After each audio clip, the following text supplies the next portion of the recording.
All right, folks. It's time for Fright Night. Fright Night. That's right. PopsToberFest. Baron is in the house. 1985 Fright Night. I know there's a remake. I'm not watching that one. I've seen it. Not doing that. No, there's only one Fright Night movie for me. Yep. So yeah, Baron was totally thrilled to. He has this in a pretty high regard, Baron. So yeah, Fright Night for you Oh is a yeah. big deal. It is a big deal. Loved it the first time I saw it. I can't remember how many times I've seen this film. It was just uh everybody's performance in this was so great. The casting they did was wonderful. Particularly Roddy McDowell, playing Peter Vincent. Uh and the nods to the old horror films. Again, out of the era, kind of the era where a lot of the slasher films were popular, we got back to the good old fashioned "what's it all about" a thing. So this has the Hammer feel to it. This does have the Universal monster feel to it. Heck, it even has a bit of the Langella Dracula feel to it. With such a dashingly handsome vampire. Something moved in next door that isn't human. They did kill a girl over there. It's horrifying. It's unspeakably evil. And now it knows that you know.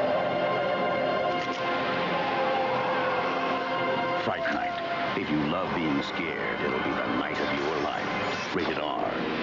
Sneak preview Friday night. Check newspapers for theaters. Oh, it's a dream. It's a dream. It's the top list of films that for Halloween. I should write them down sometime. But it's like American Werewolf in London, obviously classic. Yeah. Abbott and Costello Meet Frankenstein, again, classic. Young Frankenstein, again, classic. This one, ultra, classic. So it's like you start out with these four, and then you continue on. You're gonna have a good Popstober. That's all I gotta say.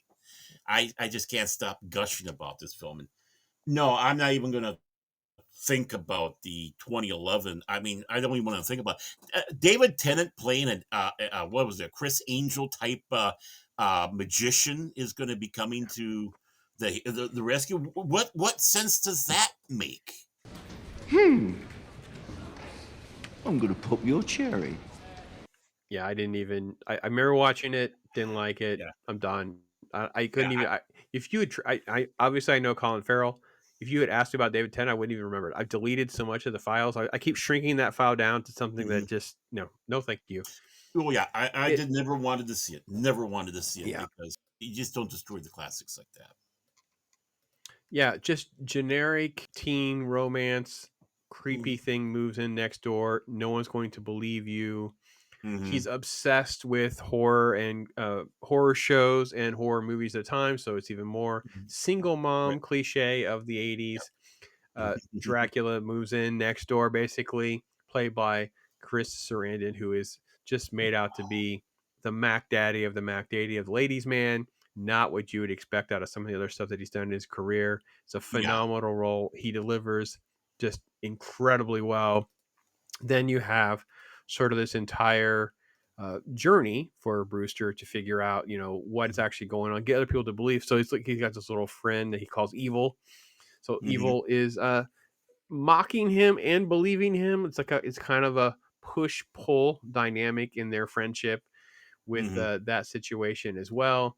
And then you have different Right. people that he has to interact with when he goes over. This is the human keeper, at least we're supposed to believe. He's out there in the daylight that takes care of the house. And then, of Mm-hmm. course, one of the police officers. And this is his girlfriend who plays a very key role in the movie because, unbeknownst to everyone else, she resembles Jerry Dandridge, the vampire's uh, ancient love interest. She looks like Right. him. So it's her in sort of a reincarnate. And just really everything so we talk so many about these horror movies, Baron, and this one is one that is got a really, really tight script with Yeah. all the rules, what the rules are going to be. They don't always tell everything, and I only have one or two minor complaints in this movie. It's a really, really done well. Very tight. It's just I guess that's what kept me enthralled with this film since the first time I saw it. It's like okay, we're going to see this film, Fright Night, Yippee Dippy, and then you just go through that. And one of the great things, Chris Sarandon, walking down the steps going, "Welcome to Fright Night Yeah. for real." It's like, Yeah. oh, it's going to go down now. Yeah. Welcome to Fright Night. For real.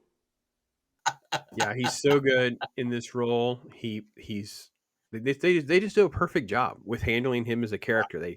They give him the right amount of makeup, the right lighting, the right moments, the right lines. They do everything really well. I will say they do a great job also of kind of like building your tension and then bringing it back where, Mhm. oh, he's going to get his friends together and come over here. So we don't really have to go kill him tonight. I love that line. I love that sequence. It's so clever to move in one direction and then, oh no, we're in a completely different. And he keeps Right. overreacting. He doesn't know what to do. So I love that fact that kid as well is like covering his room with the it's so great because it's like it grounds you into some sort of reaction that probably is realistic, I guess. And then as you said, Roddy McDowell is just phenomenal as this sort of Van Helsing stand-in, basically, right? Peter Vincent Yeah. is this on TV fictional vampire monster hunter, and here he's brought forth into holy crap, this stuff is for real, Hmm. and it gets real. And he's a reluctant hero. He's a reluctant Yeah. hero, so we get a little bit of actually some hero's journey type stuff for his character, and I really like that as well. I think it's really done well.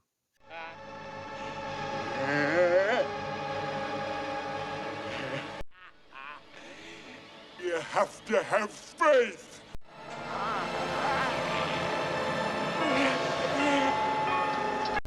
You're out of time. Yeah, a very strong character. It was almost like he had a dual path with heroes in this. It was, Brewster and Vincent. Mm. They both had their different, but the goal was the same. You had the vampire, but they had to take different paths to get to the end game, the end goal. So it was nice to see the older doing the hero's journey and the younger doing that hero's journey, the inexperienced trying to stumbling through, and the older supposedly wiser one stumbling just as much. It's yeah, it just I'm speechless sometimes about some of that they have in there. The long suffering and such, we're talking and she's watching Roddy McDowell and she kind of goes, he's giving me Doctor Who vibes. And I said, I just did that to her. I said, and that's what I've always said. They should have had Roddy McDowell at one point play Doctor Who. And this is the role that shows that. Yeah. And what He a great definitely, talent it was. yeah, he feels like he always got certain roles, but didn't break through to like almost like an A-list status. Maybe the Doctor role would have helped with that. I Yeah. mean, the irony is he's also one of those actors where people remember his performance and they won't remember who he is. So, for instance, most people will remember the famous episode of Fantasy Island when he plays Satan, basically the devil. Yep. Yet they don't remember Roddy McDowell by name. They don't go, oh, it's a Roddy McDowell episode. No, they just know, oh, it's the one with the devil. It's like Mr. Rourke and the Yeah. devil. It's like, oh, okay, that's him. They'll remember Planet of the Apes, but they won't Yep. remember Roddy McDowell by name. You know what I mean? They'll remember Vincent maybe in Black Hole, but they won't remember Roddy McDowell Yeah. by name. So there's tons of moments through his career that he has done things that, and I'm very high level with his resume. It goes on very, very long. He's a long Oh, yeah. resume. Great accomplishments. Oh, yeah. So Oh yeah, I mean, I'm a big fan of Roddy McDowell. I remember when he was close to passing away, and just hearing news that he was, how ill he was, and how we were just about to lose him. It hurt, but going back, he's one of those children's stars, for crying out. Lassie, he worked with Liz Taylor when she was young. I mean, so did Mickey Rooney, but he was one of those that was able to get out of the child star status, but didn't really take off like Kurt Russell, and that's a shame Hmm. Yeah, because that's he's true. such a great actor, or was a great actor. Yeah, long storied career, lots of stuff to be proud of, and Fright Mhm. Night among them. Oop, wrong button. Let's go back to this one. Yeah, there we go. Great stuff. Everything in this Yeah, movie does a great job of giving you everything you want with the performances. I think that it has a few moments where the makeup gets a little too aggressive. They're trying too much, yeah, but not uh, that uh, shot. There's a couple of rubber mask type shots at times yeah. that are a little rough. They didn't quite age well. Here's that shot where he's overreacting. It's just Hmm. phenomenal. Uh, I love that yeah, scene. there's evil with the mark on his face, which is great. Mhm. So yeah, no, I think that this is one of those that you feel holds up just so amazing well with this journey of, well, I get some people to finally believe me, and then the vampire is scared to death he's going to be outed. He can't have this kid telling people that he's basically stealing. So let me just throw at you my nitpicks. So, and that's what they are. They are nitpicks. This movie's fine, but Yeah, nitpicks. yeah. They don't really address completely. Maybe I should say it this way. Unlike most vampire movies, Jerry Andrews has to feed every day. Hmm. Didn't Hmm. not most vampire movies don't require him to feed every single day. So it does Right. lend itself to putting yourself like in a more challenging thing of how to blend in with humanity if you're trying to murder and eat someone nearly every single day. So Hmm. that is a little bit of an interesting choice. I don't uh, I think it would just be even the dumbest of police shows would draw enough Venn diagrams to figure out, hey, it's in this neighborhood. Somebody here is probably the kid. You know what I mean? Yeah. So, uh, yeah, that's a nitpick for Well, me. my question is how much of it is a need and how much of it is a want? Yeah, the thirst, right? Yeah, He just wants yeah, to that's do fine. it, a serial killer type of thing, and he's got all the charms. I mean, it's just like Bundy, Ted Bundy type of thing, and maybe he's a Ted Bundy of the vampire world. Again, something that could have been fixed with some lines One line. somewhere. Yep, one line. One line. Yes, I don't have to eat every day, Brewster, but I want to.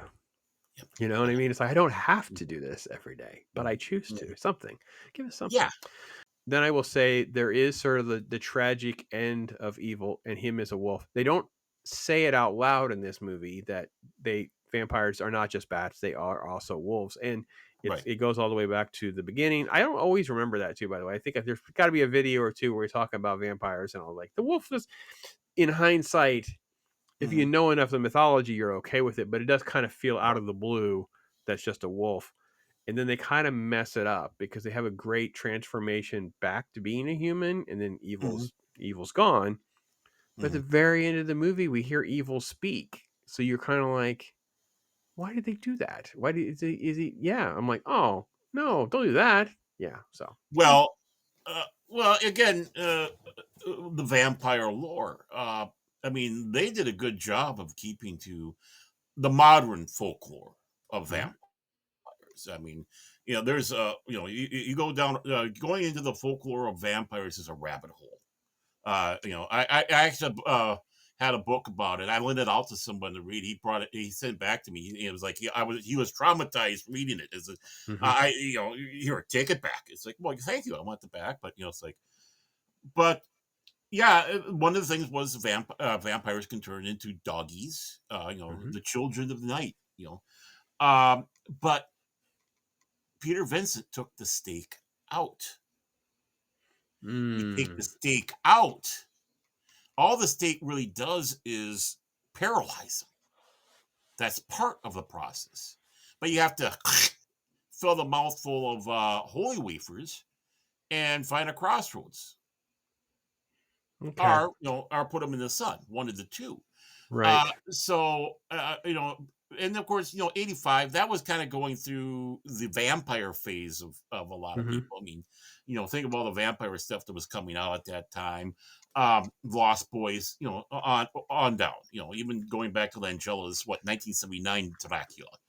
Um, and of course, Anne Rice was starting to become popular with her Yeah. stuff. Right. and all that. So, a lot of people were diving into it. And of course, they got tired of that and moved on, and eventually with the zombies. Yeah. Um, so, seeing that, it's like, okay, I guess you have to be kind of versed in it to know some of the differences of it, of how vampires are. But again, one single line. Yeah. Again, nitpicking. I'm nitpicking. Yeah, It wouldn't it's even. It might even be something you actually catch, especially if you're going to a theater where Mhm, you're walking out or not paying enough of attention. So, like mhm. I said, but overall, like I said, Yeah. these are there are moments that are kind of fleeting Mhm, where makeup and stuff. But I love the fact that the movie just transitions super well, super fast through mhm, everything. They take enough of the key plays out of the playbook of the greats to know what to do, what mhm, not to do. I love the fact that Chris Sarandon like even learned how to do some of the makeup himself to speed along the process of, getting mhm. things on. And he jokes about not being able to use the bathroom well with these giant finger extensions that he had to wear. That was kind of comical, but I can great imagine that. stuff indeed. I love it. Yep. So It isn't human. It's pure evil. What was that? It's your worst nightmare come true, and it just moved in next door. Fright Night. If you love being scared, it'll be the night of your life. Coming soon to a theater near you. Consult your local listings. I wanted to get to some of the other promotional stuff. Here's all the posters are pretty benign, minus the one or two that we showed. Mhm, Um, mhm, but it has such great lore. I'll find them in a minute. We'll come back to it. It has such mhm. great lore. There's all sorts of other stuff, fun stuff to kind of throw at you. But yeah, it's good. I really have to admit it is very solid. Don't have any really major complaints.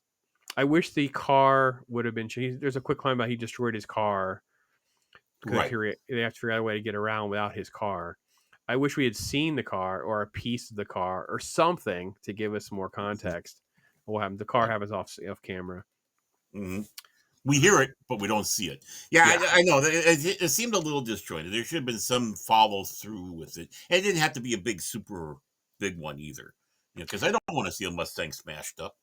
yeah. The other part that is it just happens, and it's the fact that his keeper is not human. It's some sort of undead as well. It's definitely the Hmm. most grotesque of the scenes when he is going to bite it, if you will, and pun intended. That Billy gets shot and he kind of stands up and they go after him again, but he sort of melts in there like he's and then there's a bat shot, but that's when we get to the bat shot. Bat Yep. shot's fine. Quote, he's just undead. We don't know. So Yeah. I think for the normie, for the person who doesn't know, we could lend itself to be a little more clear, a little more detailed there. But again, Yeah. small nitpicky stuff, hardly anything that holds up Right. Yeah. this film from being a great one or something that you should watch or can watch over and over and over again without any problems whatsoever. So Right. phenomenal. Yeah. Yeah. I mean, was he a ghoul? Was he like a mid state, something like that? Because he needed to have someone watch over him during the daylight. And of course someone you can trust, and obviously an undead, they have their secret too. So but we don't really know, but yeah, it was one of the more graphic and interesting Hmm. scenes to see was his demise. It's like, ooh, this is wow. uh Here we go. Yeah. um Yeah. Really good stuff. Everything is real solid how it moves through and kind of they give you stuff off camera that you kind of know what that Jared Andrews is capable of things that are way beyond the scope and mhm, parameters of what you're used to without having being spoon fed anything. So that's pretty good. right. Oh, here's Yeah, some the good new model work. Go ahead. oh yeah. The news reporting did an excellent job of Yeah, conveying a lot of things.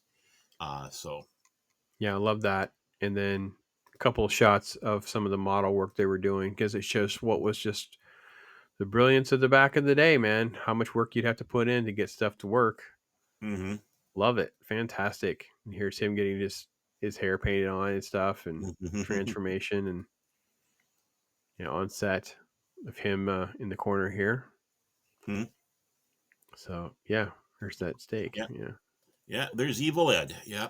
And I love off camera all the stuff. There's the people, this tech guy having to scarf his food and his snacks down just off camera. and that's the other thing that I have to give tons of praise to is the seduction.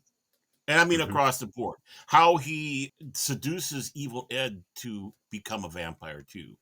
Knowing what words to be said. The gentleness. It's like it's like a vampire film. You wouldn't expect that, the vampire would be that way. No, he wants Ed to come over on his, thinking it's on his own terms. So he's going to give that, sweet Mhm. talk. And I'm your side, all across the board. And I'm sure he was very genuine about that. It's like, I wouldn't mind having a pal hanging around that's a fellow vampire type of thing. All right. He was just going to be a patsy and find his demise too. And Yeah. of course, the seduction of Amy, you know, when he looks at her and it's like, oh, I want her, and the chase that's going on, he keeps popping out here and there, and then at the disco and the dancing, and you see them actually dancing. Then you see the mirror where it's only Yep. her, and it's like, yeah, and how you can tell that she's being mesmerized Right. by the vampire. And it's like, ooh, it's like he's messed with her mind, trying to get over and whatnot. And I guess the one little nitpick I have also on that point is of course he's wanting her. He's wanting her to be with him, but during her transformation that she's going through, Charlie gets thrown in the same room as her and given a stake.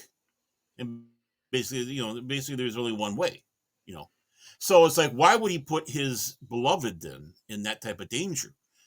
I mean, I realize maybe he's thinking that he wouldn't be able to do it and she would have her first feeding and complete the journey.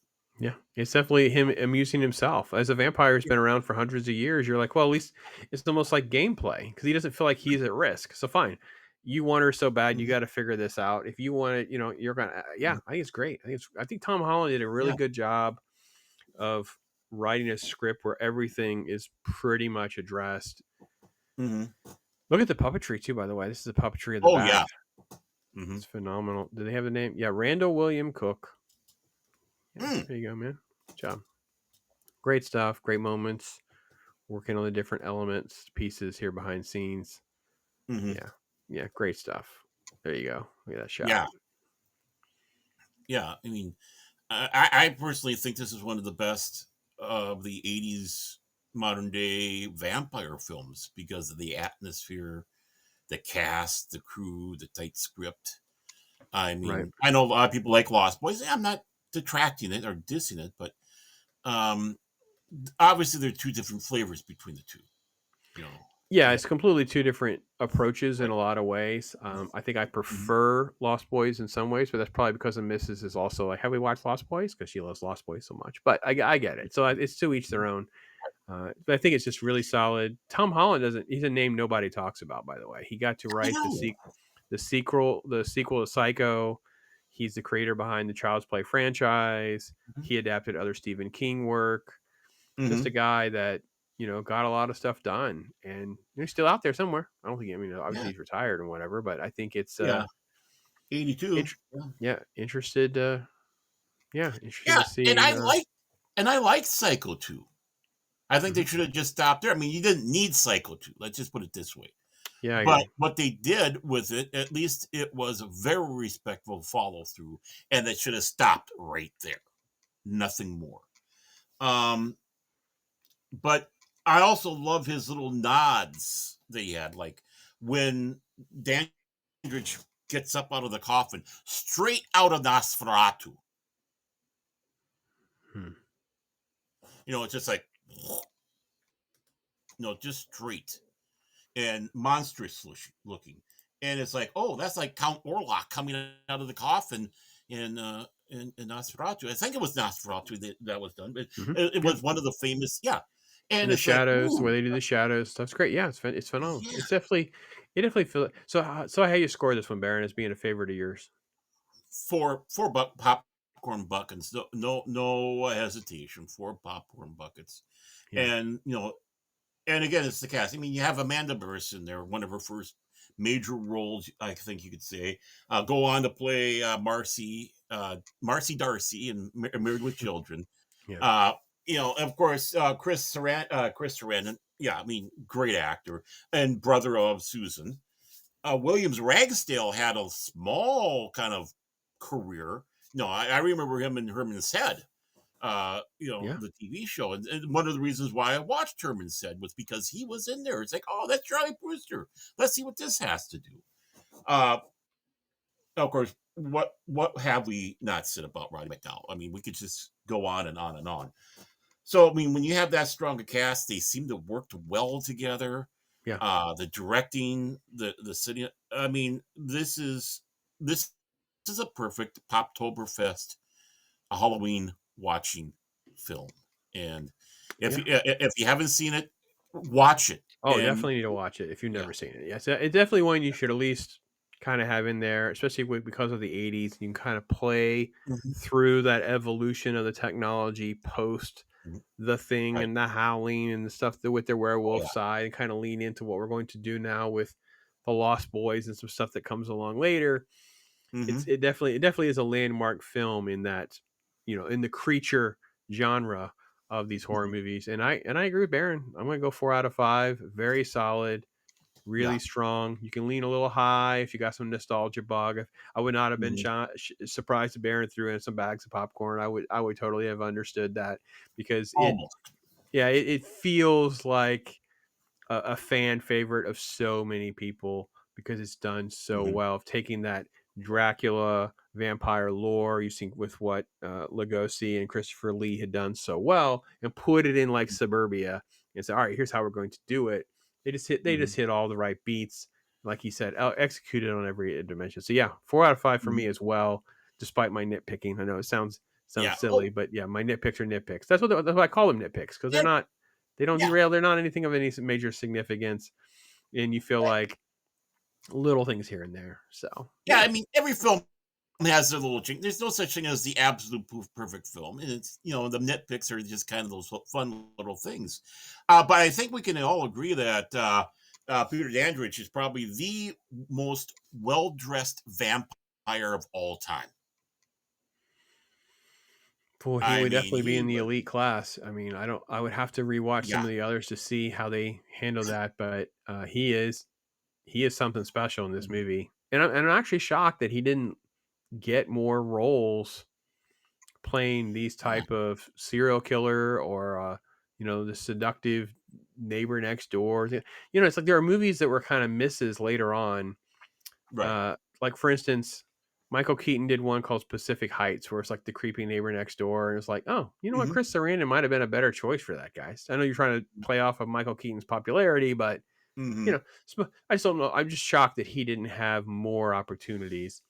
But yeah, he got this, and he Yeah. ended up doing Princess Bride. So what do you mean to say? Like, dude Yeah. ended up finding it doing okay for himself. So he figured something Right. out. So yeah, Yeah, I think he was kind of underplayed in Princess Bride. It's like, come sure, on, give him a little bit more to do. He's yeah, great, you yeah, know. Uh, so yeah, it's just I would have loved to have seen a more. I mean, I think he can still do more even now at his age right now. But yeah, yeah, when it comes around being a vampire, it's like, oh, I mean, that was cool. He just oozed with confidence and cool. yeah. It wasn't Agreed. just the dress; it's how he wore it. Yeah, I would have wished. 'Cause I know that Christopher Lee spoke a lot about his impression of other people who played Dracula and such. And while Mhm. Dandridge is not Dracula, I would have been interested to see what he had thought of this performance and this perspective because it's definitely different than some of the other Right. portrayals and stuff. So yeah, definitely a great choice. I'm glad we were able to put that one out there because we have Yeah. kind of a nice mix of some that are we've had a couple misses, we've had a lot of really solids, and then a couple that are kind of like really, really good. And this is in that category. I Right. don't. I don't think it should be something that you should just completely skip. You got to at least watch it once. If it's not your flavor, fair enough. Let us know why. If you love it even more than we do, feel free to let us know why. And check out Baron, all the stuff he's doing. Poptober's list playlist is there for you. Plenty of stuff that we've talked about and more. It's been fun to talk. And there was no Fright Night 2. Never happened. And there's some hallucination that there's one done in 2011. Never happened. And just one Friday night movie. I don't even Only acknowledge this. Yeah, it's just your life is just better just to not don't do it. Just don't. Yeah. It's not worth. Yeah. It's it's okay. We played that Russian roulette with Halloween. Just take our word for it. But folks, listen. Thank you for watching. Thanks for hanging out with us this October, doing these different film reviews and conversations. Great with Baron. Always having a fun time with him, my friend. And folks, you guys be blessed. Talk hard. Till next time, I am Pops.